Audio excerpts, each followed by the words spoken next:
guys, it's me Rebecca.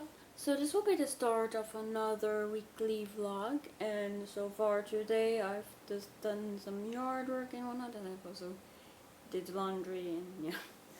And I have also done some reading, and if you saw my previous vlog you would have seen I was reading My Heart is a Chainsaw towards the end. I'm still reading it, and I have done some more reading of it today, and I'm on page 278, and oh my word, is what I have to say.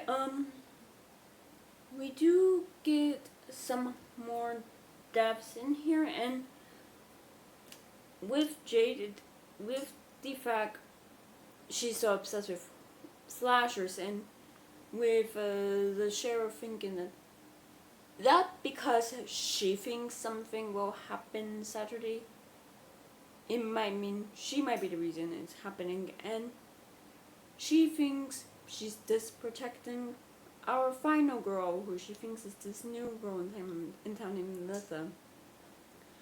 And Jade tries to give her an axe, which goes just as well as you think it does, with her ending up in jail for 48 hours. aka, which the 48 hours would be up at 10 p.m. on a Friday, so the entire weekend, meaning she would be out of the party, and people would know where she is on the 4th of July. Yeah. And she does manage to get out and go to Terra Nova, where she's just there to stake out, see if anything's weird, and figure out who our slasher might be, because it seems like the founders, they created this video show in remembrance to one of the founders who did die, but also to, I guess, properly introduce themselves to the town. Jade doesn't want to be charmed by them, but can't help it seems. But I mean, with all of these men being extremely successful in their careers, I mean, there must be a certain charm, I guess, to them. And they know how to charm people and get them on their side. And it's oh, we just want to connect with the people, connect with the world. We're just here. We want to become a part of you. We know we built on the edge of the natural forest, but we're not cutting down any trees. We are not allowing that sort of thing. It's trying to get people to see them in a positive light, whereas Jade isn't the biggest fan of it, and of them, and her former history teacher isn't a fan of them as well. But yeah, we don't know if a few depths involving the history teacher, and she sees two people, I guess, who are working on the construction side of the houses. That and one's already died and one being killed, and she thinks she sees who did it, and that their excuse is that they were trying to deal with wasps. And it seems like for her, she doesn't think things are going the way they should be, but that it should be Nessa who's finding the bodies, not her. So it's things are turning on her heads and nothing's making sense. And maybe this person is just as knowledgeable about slashers as Jade, so they know the formula of what makes a slasher good, or what makes a slasher, I guess, work. So they're using that knowledge. So yeah, so far still enjoying this, and yeah. And I think that's all for now, so I'll see you. So it's the next day, and it's quite late in the day. I would say it's about 6:30, but today's just been busy. It's been raining on and off today, so that's just been making me feel a bit tired. Yeah, today I just did some work and whatnot, and if you saw my last vlog, you would have seen I mentioned there's something going on with my leg. I did have to get a scan done just to make sure there was nothing extremely wrong with it. I think there was nothing too concerning. I need to worry about. I just have. It seems like just to let the rest. Or I think I just pulled a muscle, but yeah. So that is good news. And I did walk in my town on Main Street, which I just wasn't in the mood to film through. And along my town, there are a few free little libraries, and I did grab a book from one of them. I got Foster by Claire Keegan, and I mostly grabbed this because I read small things like these. I think at the end of 2024, and I really much enjoyed it. I think if you're able to pack a punch in such a short novel, and it's like, I find it impressive because it's like being intentional about the amount of words you're using. So yeah, I'm looking forward to reading that eventually. But I have also done some reading today, and I did finish My Heart is a Chainsaw. And overall, I just had fun with this, and I'm gonna give it 4 stars. We do get like when Jade is hiding out in the Terra Nova area, in one of the houses, she runs into Letha, who claims that she was looking for Jade, as apparently the sheriff called her. We later learn that's not the case, that Letha just thinks that the entire Terra Nova thing was wrong, it's not right, and it seems something to do with Stacy Graves, who is the girl who like became this town legend, who she was accused of witchcraft, fallen into the like bunch of boys as a test, and survived and went away, and since then there's been a legend that the lake's been haunted, and Lisa and Jade like spend time together, and I did like their friendship. Like I thought it was nice that maybe finally Jade had someone in her corner, and everything's going fine. And things start being extremely weird. Like things have already been going a bit weird with some of the people who were working on a construction site being killed by who Jade thinks is the slasher, and Jade thinks it's because of it's something about their involvement in one of the founders' deaths.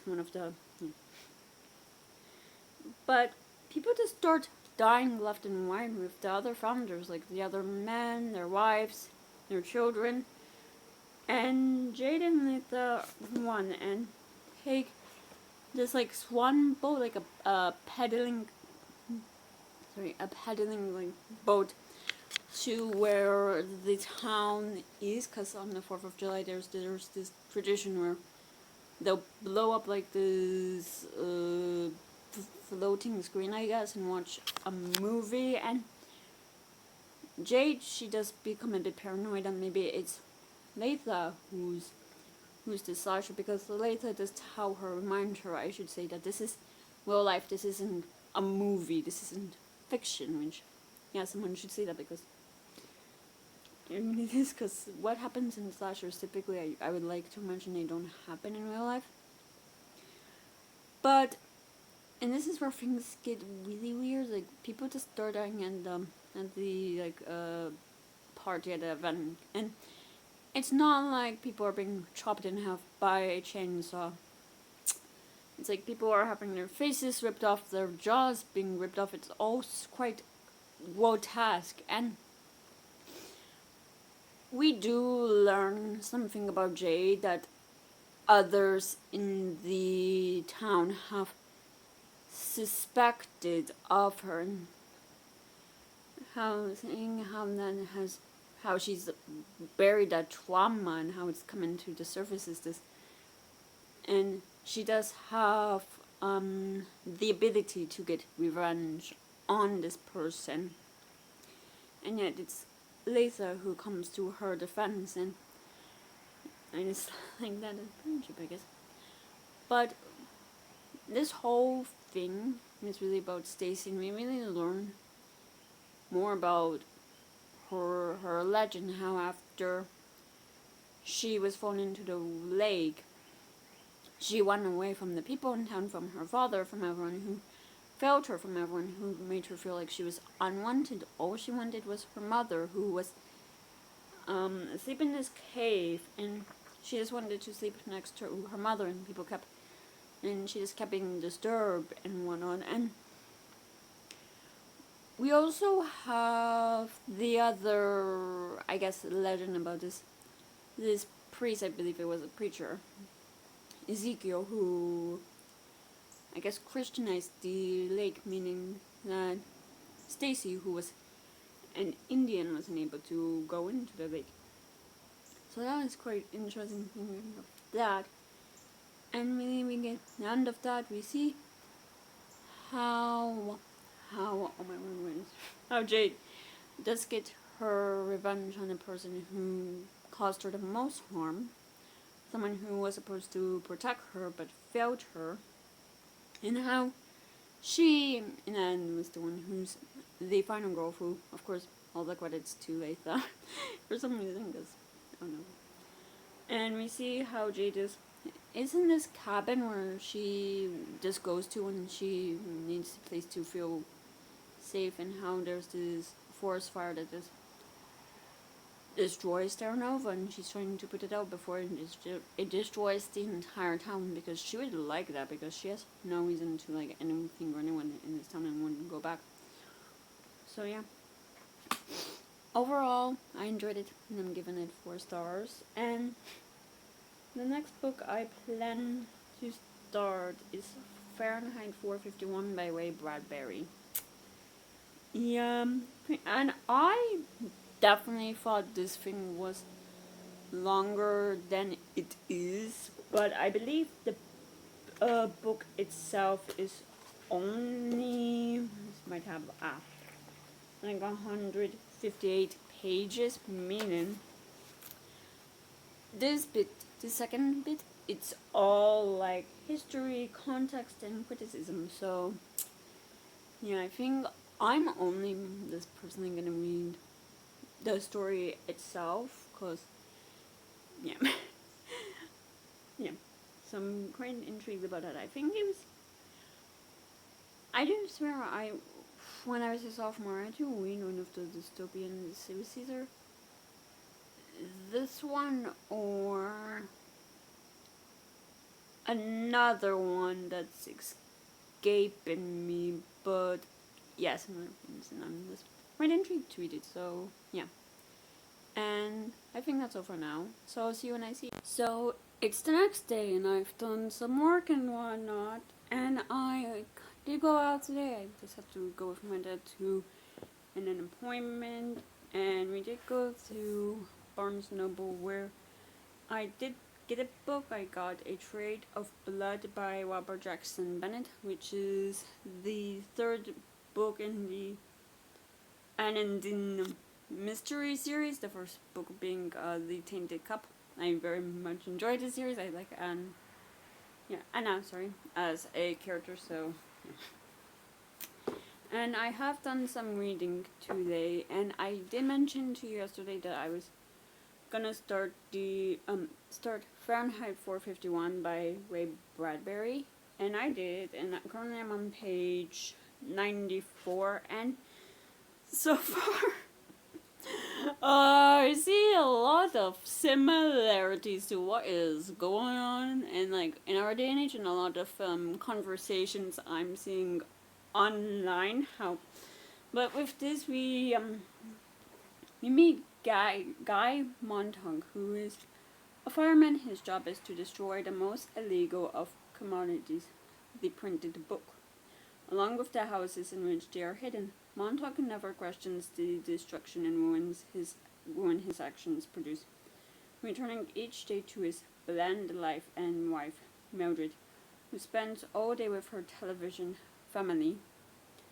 But when he meets an eccentric young neighbor, Clarice, who introduces him to a past where people didn't live in fear, and to a present where one sees the world through the ideas in books instead of mindless chatter of television, Montague begins to question everything he has ever known.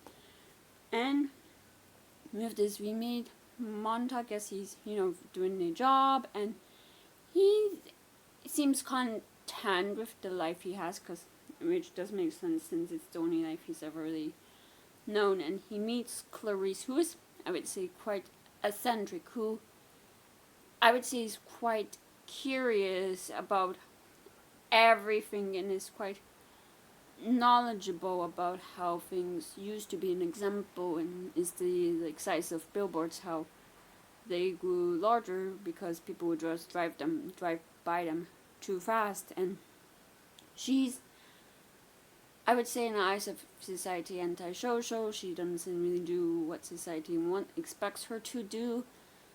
She does skip school and just go out on her own. And we learn from that in school. There's a lot of people are given answers and don't really have an opportunity or even I guess motivation to be asking questions. They just accept what they're being told as fact and don't even try to question it. And for her, it's a bit boring life. And as well, there are some dangers with the life she is living, and not her specifically, but her friends are living in. She's lost some friends, they've died. Some died in car accidents, some died in some shootings, I believe. And yeah, and Montauk finds himself drawn to Clarice, not in that way, but she wakes something up in him, something that was just buried deep down. And Montauk, he might be a fireman, someone who is supposed to burn the books in the houses, but he does have a secret of his own, which is that there is a book behind a ventilation in his house, and has been for a year. And with Montauk, his wife Mildred, she is obsessed with her programs.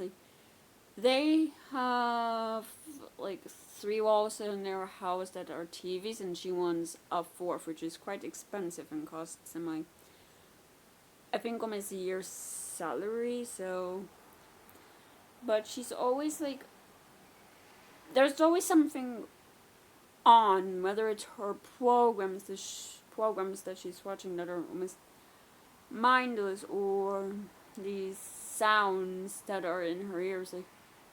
She doesn't even allow herself to be, I would say, present in the moment. She's so caught up in what she's watching, and it is affecting her memory. She doesn't even remember when they met, even though they've been married for 10 years. She accidentally overdosed and took a bunch of sleeping pills. Instead of 2, she took all 30. And the technology in this world is different to ours, because instead of this pumping her system, they took out the drugs in her system, but also gave her new blood, because of this fear that though the blood stays, it might affect the brain and whatnot. And she just completely forgot that. And I can't help but think this is the conversation people are having right now with specifically Generation Z. I think it is that this generation's not memory, because attention span. There's what I was looking for is 8 seconds, which should be alarming. So I can see that already happening with those people just forgetting things, being so consumed by social media and whatnot. And oh my god, where's my train of thought? I swear, this always happens, and I'm not even on social media that much. But yeah, she's just consumed with her programs and whatnot. And Clarice and Montauk, they continue talking until one day Clarice just disappears. There is some talk that she is dead, which society thinks is a good thing.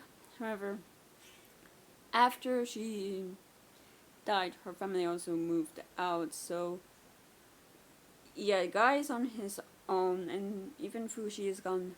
I guess the so-called damage that society was trying to prevent has already been done, because he is questioning everything he has known, and he gets this lecture from his boss at the fire station on how things came to be, how it wasn't the government who did this, it was really the people, how, yeah, it was this, the, I guess, changes in technology with the introduction to radio, media, TV, all that stuff, and it was exploited, and also there was some minority pressure, how with people who are minority was this seen as an opportunity to erase anything that might offend them, as BT, I don't know how to pronounce this guy's name, my apologies, but it's chief says, like, people don't like, white people don't like Uncle Tom's Cabin, erase it food, black people don't like this book, find it offensive, burn it, like. And we also see how books, they were taken from their full length, from this capping, shortened from like a full novel to maybe 30 pages to 10 pages to a paragraph to a sentence to a word, like, until it completely just disappeared. And I think that is a bit terrifying with how technology is constantly changing. And I mentioned yesterday I wasn't gonna really read this stuff in the back, but I did find it interesting. There's one by, I think, Margaret Atwood, where someone wrote and mentioned how in the 1950s, when television was introduced, how people were all consumed by it and it took over people's lives. And I do see that with social media. I'm not gonna name it specific up, but yeah, and I think, I mean, I always find it scary how authors, like, I mean, they do follow trends, and it's like history does repeat itself, but how authors can almost predict what will happen in the future, what will happen. And I mean, this is the 50th anniversary edition, but I need to double check exactly when this book is published to be accurate in what I want to say. Yeah, 1951, so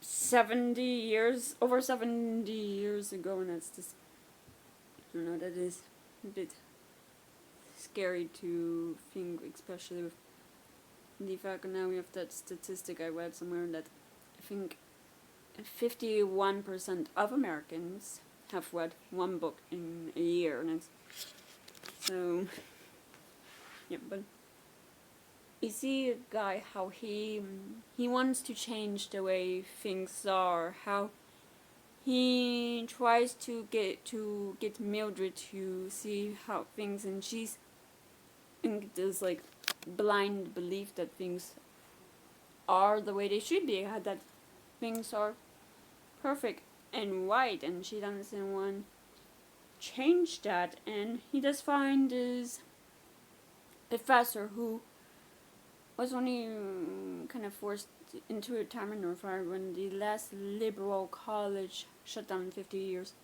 prior to the start of this novel, and who is terrified and is willing but wants to help make this change. And their plan, which I'm not entirely sure how that will go, is just to put a book in all of the fire stations and call it in, which, because if those who burn books, burn houses, destroy people's lives, if suddenly they're caught having books in their station, it would cause people to question their authority, which might work, but I just don't really think that might fix anything, because it is part of the problem, but other part of the problem is that people just don't want to read. Like, you cannot force someone to read if they don't want to.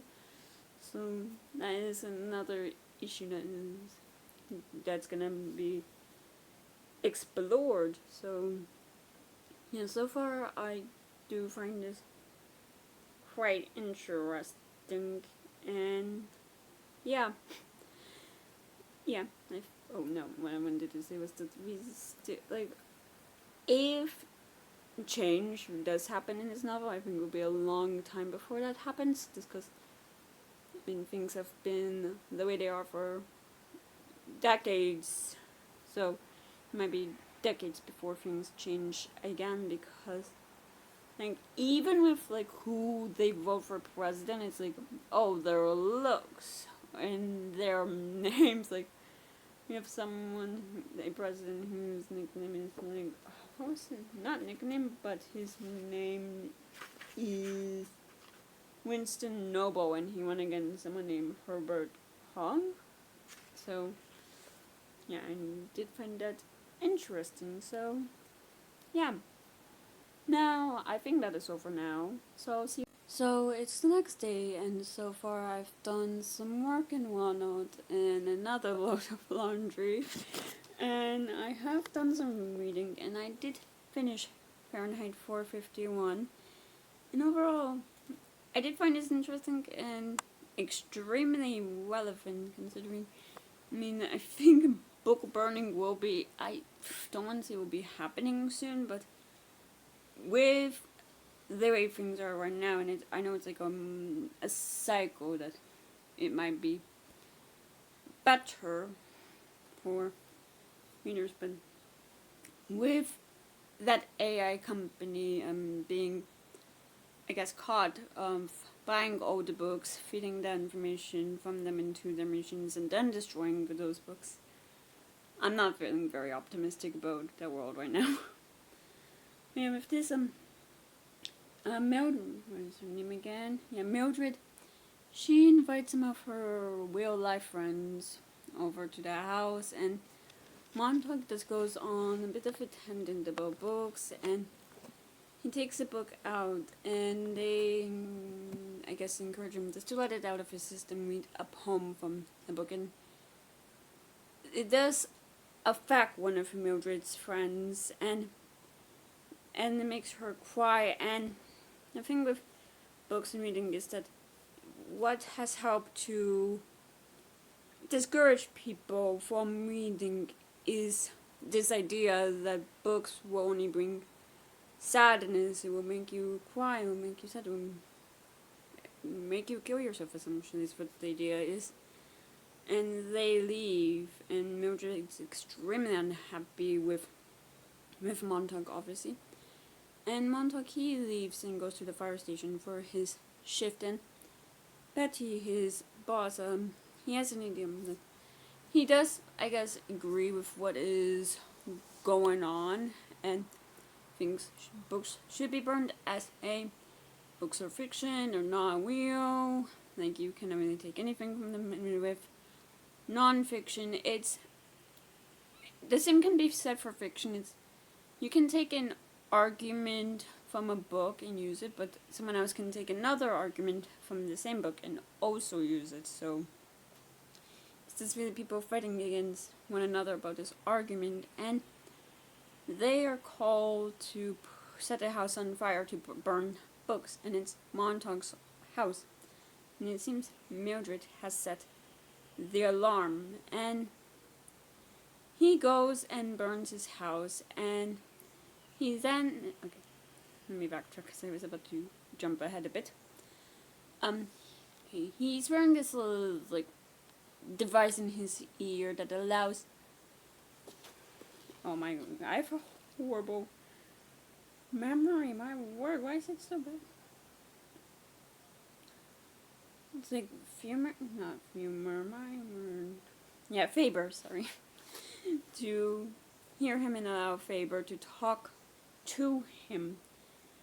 And Betty finds this device, takes it, and is gonna track Faber down when Montauk kills him and kills two other members of his team, I guess. And he's on the one, and Betty, he knew this would happen, and they have this mechanical hound, which is supposed to be used to which house has books, who is guilty of holding books. And it was a warning, and now there's another I cannot speak. Mechanical, oh my god. Hound is after him, and it's like it can pick up his scent and just follow him, and we just see how he is on the one in questioning, like what he did, how he shouldn't have done what he did, and how he has no one to go to. And Faber, he goes to leave the city to go to someone he knows who can help them, and he tells Montauk that there's this very old train track that a lot of the old academics live on, and we see how Montauk gets there, how it's while the books are burned, the memory of the story and how the story was written is in everyone's heads, and everyone there, and there's more people across the country. They have maybe an entire book in their head, a poem, a chapter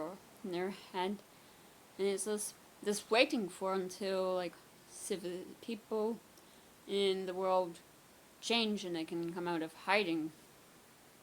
How they know they're just basically the dust jackets of the book, keeping the book safe. And I did like that line about the dust jackets, because in a way we are dust jackets. I mean, the story we're carrying is our own, but and in the background of all of this entire story, there is this war that's going on, which isn't really explained on why it's going on and which country we're fighting, but it kind of makes sense because no one would be really talking about this war. Like it's there, but no one wants to know on why it's happening. People just want, I guess, the escapism that their programs have, or people just forgot that, oh yeah, there is war. So, but we see how during this war, how the city that Montauk lives in is bombed and it's basically flattened, and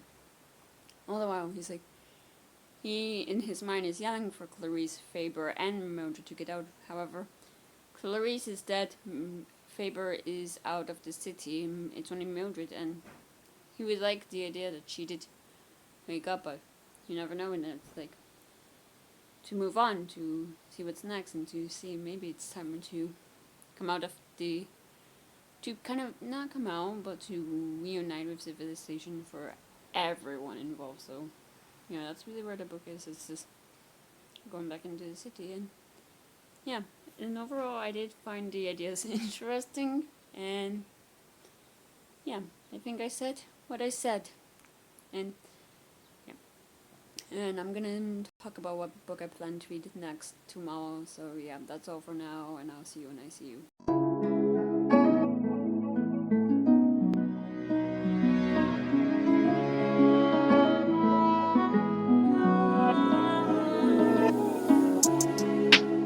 So it's the next day, and I'm not even apologizing for whatever the state of my bangs are. Like, I tried to make them look good, but it was very hot today. Like, it's like 91 degrees today, and I was sweating, and I did go to the beach today. So yeah, so that's all for that explanation. But another more hot weather. It's gonna be hot today and tomorrow, which I can handle the heat. I just hate how dry it gets with it. So, and I have done some reading as well today, and the book I started is Exiles by Jane Harper, and this is about at a busy festival site on a warm spring night. A baby lies alone in her stroller, her mother vanishing into the ground. A year later, Kim Giuseppe's absence casts a long shadow as her friends and loved ones gather deep in the heart of South Australian wine country to welcome a new addition to the family. Joining the celebration is federal investigator Aaron Falk, but as he soaks up life in the lush valley, he begins to suspect this tight-knit group may be more fractured than it seems. Between Falk's closest friend, the missing mother, and a woman he's drawn to, dark questions linger as long ago truths begin to emerge. And with this, we do start with the baby. It's a festival that has a section that's to leave strollers and people will pick them up. And the baby was wrapped in a way that no one could really see her. And thankfully they were able to contact the father, and we jump a year later to Falk, who's coming to this place because of his friend Wako questioning his son, and Falk was made the godfather. And Kim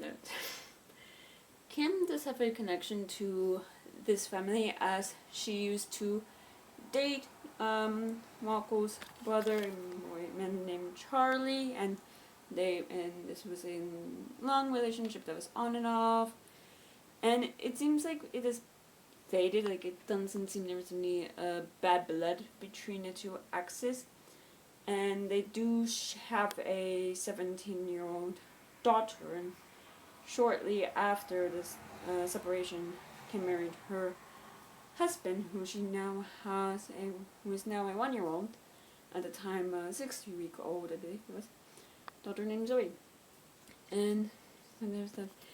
And Zara, she is in denial. She doesn't believe,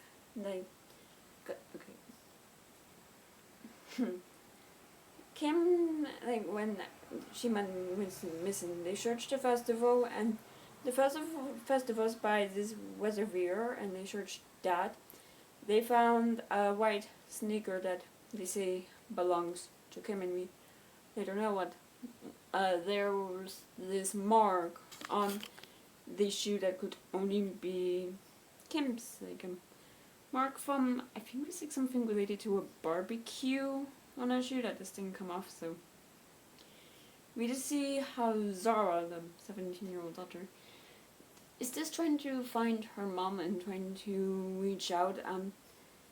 How she has seen, or claims she saw her mom twice in the past year, and at this the festival this year is gonna ask for an appeal to have people who might have seen something to come forward. And Zara and the police detective who are on the case, they have an idea of where Kim could have gone, which exit she might have taken, because of the information from a teenage boy that Zara is friends with. And this boy, it's a question of how reliable is he, because he might have been watching what was going on, or he might have been in a situation where you look down at your phone for 2 seconds and next thing you know, 5 minutes have passed. So yeah, and we do have this issue of people who either they straight up lie just to mess with the detectives, thinking they're being helpful and they're not, or they give purposely, or they unintentionally give the wrong information, thinking that maybe they are actually being helpful and doing some good. And it's we see Folk, who was at this festival last year, because the questioning was supposed to be happening the year prior. He's questioning his own memory of because it's been a year, things might be a bit blurry. And we do have the typical suspect, because with the husband, there's about 8 minutes where he's unaccounted for. No one's able to really pin where he was for those 8 minutes. there could be also the ex-boyfriend, but people in the community know like things weren't so bad for them. So yeah, and as well there are flashbacks to the director of this event, who is a friend of Falco's, and we get flashbacks between her and Falk when they met, and they were supposed to have drinks with Waco, but he was in, I think it's Sydney, I want to say, or Melbourne, one of the two, for this training thing that is went longer than he anticipated, so he was unable to make it, and we see how the two get close. And I do have to say personally, there are flashbacks, and I do have to pay attention to when those flashbacks occur, because it could be like one paragraph were more present day, and the next it's flashback to 16 months ago when this drinks happened, or a year ago when leading up to the events of Kim disappearing. So yeah, so far I'm quite intrigued about this novel, and before I go, I should also mention that on my way home, I did stop at the library. It is a library that sells like books and whatnot, and I did get Buffalo Hunter by Stephen Graham Jones for $2. So yeah, very excited to read this. And now that is all. I'm going back in front of my fan. So yeah, I'll see you in.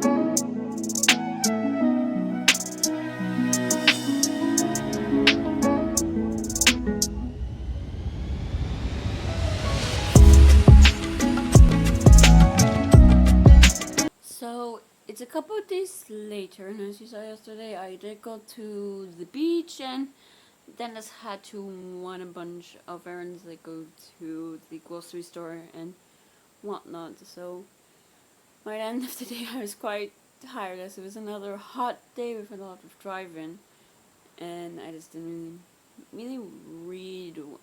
I did read 50 pages, but this wasn't going to film, or really, when I did read, it was like late at night. So, and today I just had to finish up the rest of my grocery shopping, as I just wasn't able to go to a couple of stores that I typically go to. And yeah, and I have done some reading today as well, and I'm in the past 2 days I've read 100 pages, so I'm on page 188. And with this, we do learn that even before, or at least the pages I read yesterday and today, we learned that Kim was struggling mentally. It seems like with her first pregnancy, she had postpartum depression that she hid from her family and friends, and it was only revealed until after she, I guess, went missing or whatever, and she was on medication for that, and people think there might have been some pre or postpartum depression with her second child. So there's that theory, and we do see how dedicated Zara and Joe are, and really how Joe, it seems, he's the one who was watching the first aid debut that night that Kim went missing, and that who was the one who was able to say that she didn't go through this accident. And there was some doubt there, because he is a teenager. He would look down on his phone, like, he just cannot help it. But he is someone who would take this thing extremely seriously. After 6 years prior, his father had died, and which is why he takes things too serious, but also because he does have some feelings for Zara, and Zara told him that she was gonna go to this party that some kids during the festival, and I say kids, I mean teenagers. The hole that's on the inside of the reservoir where they're all just drinking and whatnot, and that some of the adults in the town just want to shut down, even though it might not be the most popular option, because I mean it is tradition, and he was keeping an eye out for her, as she did say she would go back for that entrance. So there was that, and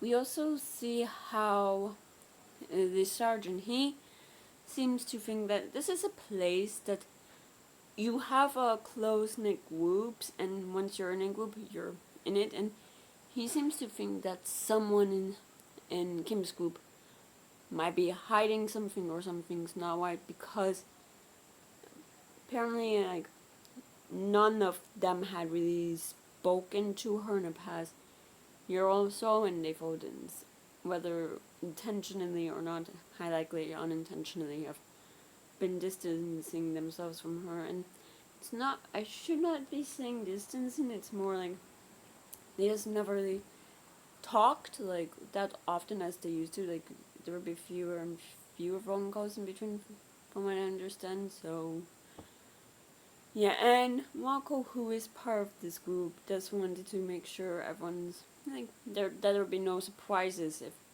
for him or his friends and family, and everyone is cooperated. And the only thing is, like, it's not, you can never like 100% corroborate for someone like where they were, because it's like there might be a minute here, they might be somewhere else, there might be a few minutes there, they're somewhere else, so it's like not so simple. So yeah, but so I don't like that, man. However, I do. There's something about. There's something thinking of it. For some reason, not some reason, but probably because of the location of where this happened. Joe's father, whose name is he was on a one or hike by the reservoir with the family dog 6 years prior, and this is a part of a stretch of, I guess, road or whatever that people after the festival they would take to avoid the highway, where there would be police to do like a breath analyzer just to see if you've been drinking or not, and some people would just used to take this shortcut or to avoid it. And since the accident, it had been shut down completely, but someone did hit him and his body was thrown into the reservoir, and it took like half a year to find his body, and they never caught the person who was responsible for killing him, as was a hit and run. So I'm just curious if somehow what happened with Kim is related to what happened with Gina. I have a theory of what I think might have happened, but I'm not gonna say in case I'm correct or in case I'm wrong, or I'm just not gonna say it. So, but yeah, so far I'm just enjoying this. Like, it is interesting, I would say. I mean, it is a mystery thriller, so I just don't know what else to say about it. So yeah, and as it is Saturday, that also means that is the end of this video. So if you enjoyed it, please give it a thumbs up. Leave a comment below telling me what you've been up to recently. If you want to, please subscribe to this channel. And if you want to follow me on any social media, then all those links are in the down bar below. I'll see you guys next time I post a video.